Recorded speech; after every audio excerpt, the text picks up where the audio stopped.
Labas vakaras, Perkūnkiemį. Labas vakaras, Pašilaičiai.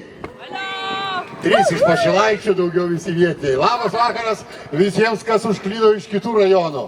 Labas vakaras, draugai, kaimynai, bičiuliai, mažieji šventės dalyviai. Visi, kas čia susirinkot į Perkūno skverą švęsti kaimyno dienos. Na, iš tikrųjų, žiauriai smagu būna, kada gyveni aplinkai pažinoti kuo daugiau žmonių, tada ir saugesnis jautiesi. Yra žymiai geresnis gyvenimas. Tad nesinori, kad jūs pažinotumėt tik tai savo laiptinės kaimynus. Nors ir tai jau gerai, žiūrint iš tos didelius namus, vargu yra tas, kuris žino absoliučiai visus savo laiptinės kaimynus. Tad kada, jeigu ne tokių švenčių metu, užmėgsti visas pažintis. Mieli Pašilaičių seniūnijos gyventojai ir mūsų svečiai. Labai džiaugiuosi, kad nepabūgote stipraus vėjo ir visi susirinkote jau antrą kartą į mūsų Pašilaičių seniūnijos organizuojamą kaimynų dieną. Praėjusiais metais kaimynų dieną šventėme Žemynos skvere, Žemynos gatvėje, dabar atkeliavome į Perkūnkiemio gatvę, Perkūno skverą. Kaimynų diena tai puikia proga bent trumpam sustoti, atsitraukti nuo kasdieninių darbų, rūpešių ir tiesiog pabūti kartu. Sakoma, kad namai yra ten, kur jautiesi laukiamas, o stipri bendruomenė prasideda nuo pažįstamo veido, draugiško pasisveikinimo ir noro padėti kitiems. Todėl linkiu, kad šiandien Perkūno skvere gimtų naujos pažintys, sustiprėtų draugystė, o gera nuotaika lydėtų kiekvieną. Noriu padėkoti visiems, kurie prisidėjo prie šios šventės organizavimo. Tai yra Perkūnkiemio bendruomeniai, mūsų partneriams, rėmėjams, verslams, aktyviems gyventojams. Jūsų dėka Pašilaičių seniūnija yra ne tik puiki vieta gyventi, bet ir bendruomenė, kurioje gera būti. Todėl šiandien bendraukime, šypsokimės, dalykimės idėjomis ir kurkime savo rajoną kartu. Su kaimynų diena. Gražaus ir jaukaus vakaro visiems. Ačiū, Ramūnė. Man šį kartą belieka paantrinti. Labai džiaugiuosi, kad seniūnija Pašilaičių priėmė mūsų iššūkį ir šiais metais būtent atkeliavo kaimynų diena į Perkūno skverą. Na, norėtųsi daugiau čia jūsų. Mielieji, nusileiskit nuo balkonų, ten kur kas žiūri iš tų padebesų ir ateikit čia. Junkitės, bendrystė yra nuostabu. Tai gražios šventės. Na, o dabar galbūt pats metas ir paskelbti pirmą ir vieną pagrindinių užduočių, nes čia yra ne vienas geras prizas numatytas mūsų pagrindinio rėmėjo Revo. Leičiai kviečia dalyvauti labai paprastam konkurse. Pakelkit ranką, kas neturite Instagramo. Nei vienos pakeltos rankos, vadinasi, visi turite Instagramą. Taigi, įkelkite į Instagramą storiuką ar kokį postą iš šventės ir atsakykite į klausimą, kodėlgi gera gyventi Pašilaičiuose.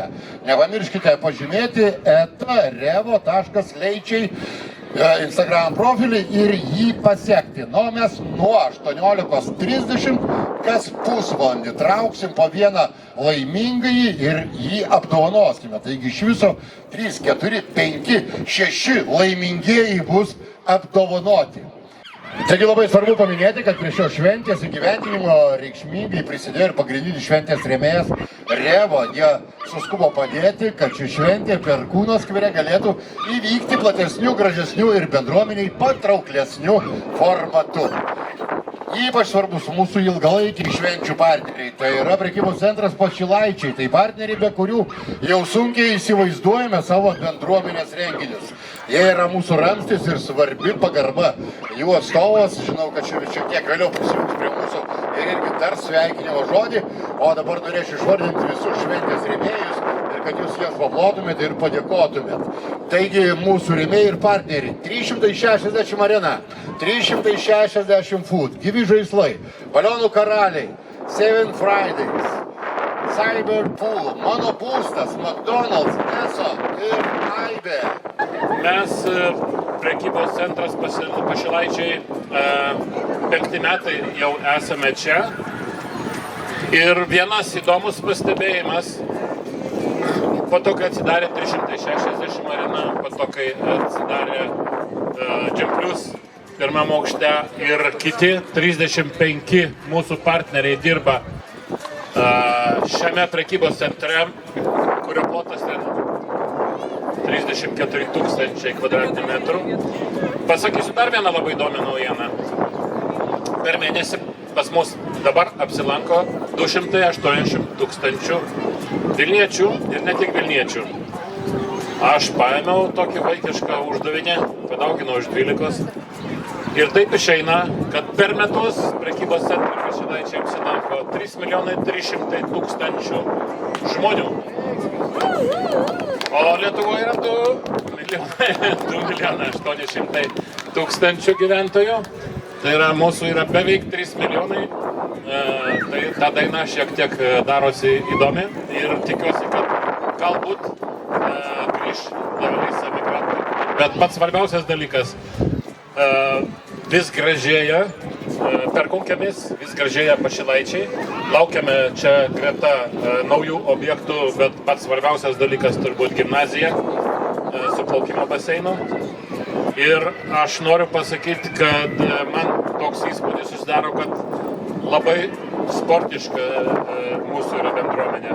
Labai daug vaikų jaunimo ir visi labai daug sportuoja. Taigi aš labai džiaugiuosi ir manau, kad čia mūsų Vilmos ir jos kolegų taip pat iniciatyvos įgyvendintos padeda, kad gražėtų Perkūnkiemis, kad būtų jisai dar žalesnis, kad jame atsirastų dar daugiau vietų, kur galima būtų pailsėti, pasivaikščioti, kad tai būtų ir parkai, ir kažkokios sporto aikštelės. Taigi, tai, kas pavyko pradėjus įgyvendinti mūsų projektą ir 5 metai jau, kaip mes esam čia, mes džiaugiamės, kad mes čia esam. Tai yra nuostabi vieta, nuostabus žmonės, nuostabus visuomenininkai, kurie stengiasi, kad jums būtų malonu ne tik darbo metu, bet ir po darbo būtų kas veikti. Taigi, geros šventės jums, skanių mėsos patiekalų. Mūsų mėsos parduotuvė garsėja labai skaniais patiekalais. Ir geros šventės. Šitie plojimai jums, ačiū labai. Liutauras Radzevičius. Noriu padėkoti Perkūnkiemio bendruomeniai, visiems savanoriam, iniciatyvistam dėl to, kad kūrėte mūsų šventę, gražinat mūsų Perkūnkiemį, visiems rėmėjams, kurie prisideda ir tikrai kviečiam gyventojus dalyvauti aktyviai, nes kai išgirsti komentarą, kad šalta, kai šitiek žmonės įdeda indėlio, tai tikrai labai smagu, kad kaimynams, kurie renkatės ir kuriat, prisidedat prie mūsų Perkūnkiemio. Labai ačiū Vilmai už tai, kad jinai visą laiką patiliais vakarais kuria, strateguoja, kokį projektą parašyti, kaip čia dabar sugalvoti ir padaryti, pritraukti žmonių, kad mūsų Perkūnkiemis gražėtų. Tai labai jums ačiū. Tai nusiskundimas yra. Yra nusiskundimas, taip, moteris, prašom suklusti. Gal nusiskundimus be mikrofono reikia daryti? Ne, bet tam ir bendruomenė, tam čia ir renkamės, kad spręstumėm ir gerus, ir blogus dalykus. Taip, tai yra puikios krepšinio vietos, o kur tinklinio vietos, kur žais tinklinį? Ar mes galim atsakyti Vilmą iš karto, kur tinklinio vietos? Tada ateis regbio mylėtojas, sakys, o kur regbio aikštelės?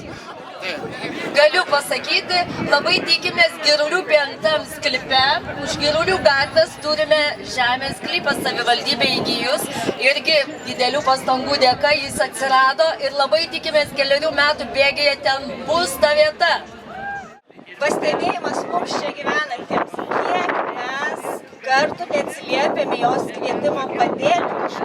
Mes šiandien esam čia, mūsų yra daug, o kada reikia padėti, kiek mūsų būna?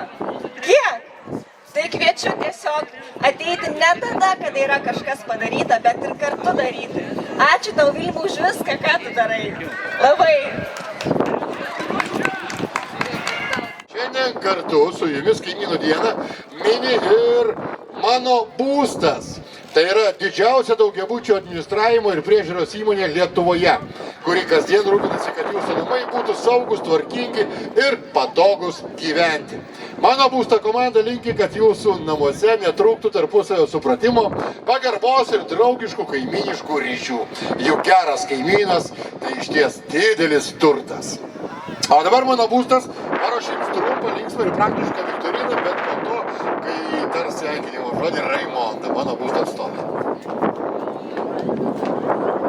Sveiki, mėly Perkūnkiemio ir Pašilaičių gyventojai.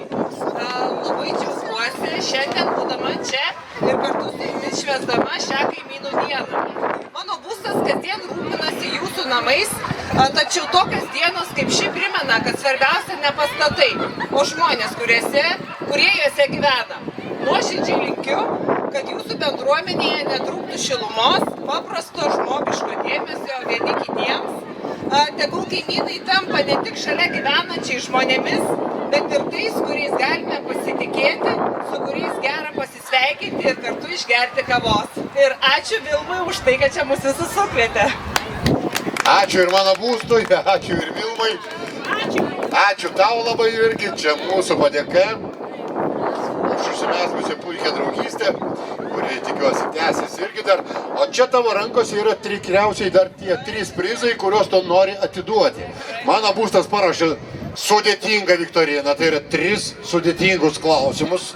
Labai sudėtingus, bet tikrai įmanoma atsakyti. Na, tie, kurie arčiau mūsų yra, tai tų atsakymą greičiau išgirsiu, tie turi daugiau šansų kažką netrukus laimėti.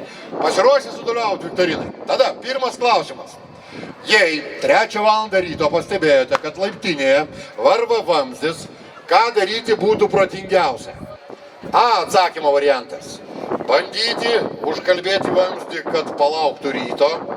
B. Variantas. Parašyti piktą žinutę kaimynų grupėje su daug šauktukų. C. Variantas. Registruoti gedimą mano būsto ilguoju numeriu ir ramiai eiti miegoti. Kažkur iš ten. Raimonda, tu turėjai stebėti. Ką pastebėjai? Kažkas iš tos pusės. Pirmas sakė C. Kažkas tai sakė. Bet moteris net bijo prie mikrofono prieiti. Tai va čia aiškiai, kas arčiausiai buvo, mergaitės balsą girdėjom. Sveikinam. O iš kur žinai, kad C? Aš manau, kad būtų protingas sprendimas. Nieks nesiginčia, o tavo tėtis taip nedaro, ten pažiūrėtis, kai namuose pradeda lašėti, ateina paburė ir sako, ai, rytoj pataisysim, ir sako, nieko čia baisaus. Nedaro tai, iš karto skambina į mano būstą, registruoja. Matai, bendruomenė jauna, aktyvi, išsilavinusi, žino visus numerius, žino, kaip spręsti problemas. Gerai, tada jūsų dėmesio antras klausimas. Jei laiptinė perdegė lemputė ir tapo tamsu kaip urve, tai A. Puikiai proga nemokamai vakarienė žvakių šviesoje. B. Ženklas, kad laikas pradėti mokytis echolokacijos kaip šikšnosparniams.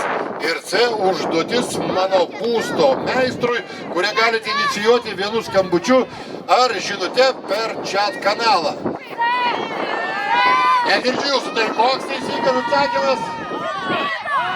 Kas šokinėdamas iškels rankas ir sakys C-tas? Aha, 3 kandidatai liko, gerai. Jūs, nu ir jūs, jo, va, 3. 3 ateikite tada čia, 3. Prizas tai vienas numatytas yra. Tada reikės užsitarnauti. Ne, kadangi kalbėjom apie skundus, o dabar labai norisi tokį šaltą vakarą kažkaip tai tada išgirsti juoko.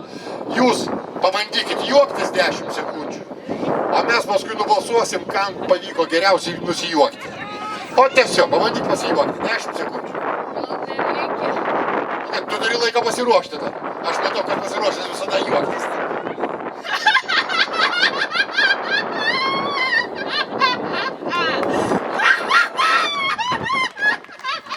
Jei nepaslaptis, iš ko juokiais. Ne iš mano būsto. Iš lemputės perdegusios. Gerai, jų juokas neblogas. Rimtas pretendentas. Aš atsitraukiu, aš perduodu prizą jai, nes aš tikrai nepagerinsiu šitą. Taip, na, susikaupiai, pasiruošiai.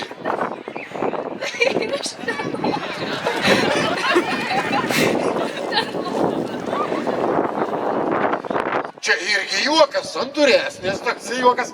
Tai, kas savo balsą atiduoda už kairįjį atstovą? Kas už dešinį? Na, nepyk, gal atsakysi į trečią klausimą. Štai mūsų antro klausimo nugalėtoja. Na ir dar vienas viktorinas, tada trečiasis klausimas. Kokią supergalią įgyja gyventojas aktyviai naudojantis mano būsto savitarną? A. Gebėjimą matyti kiaurai sienas. B. Galimybę balsuoti už kaimyno šukuoseną. Tu stebėk, kas pirmas atsakys. C. Galią valdyti savo namų reikalus, neišlipdamas iš šlepečių. Šita mergaitė? O prizas nealkoholinis, ne? Na gerai. Pažiūrėkit, kokią turim jauną bendruomenės atstovę, kuri yra vardu? Lėja.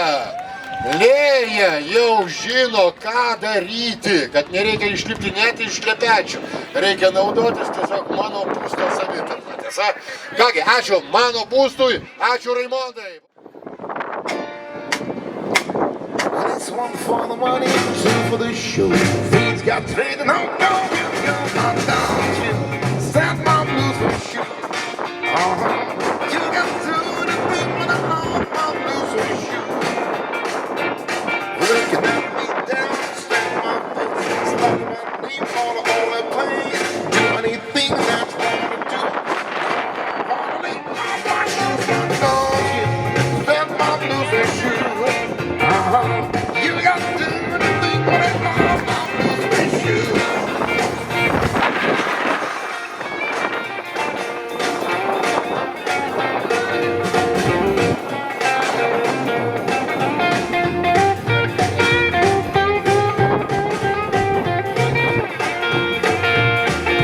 Bought my house, steal my car, drink my liquor on my off-road journey. Do anything that you wanna do, but how only my shoes got on you. Stand my blues for sure. You got to do the thing when I'm my blues for sure. All right.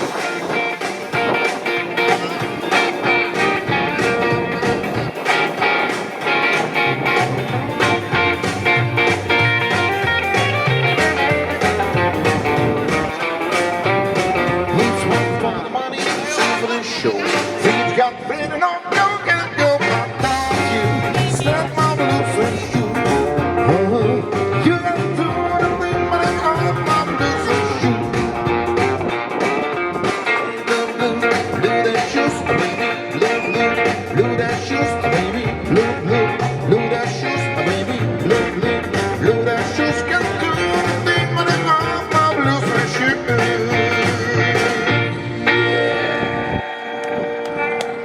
Brawo šokėjams.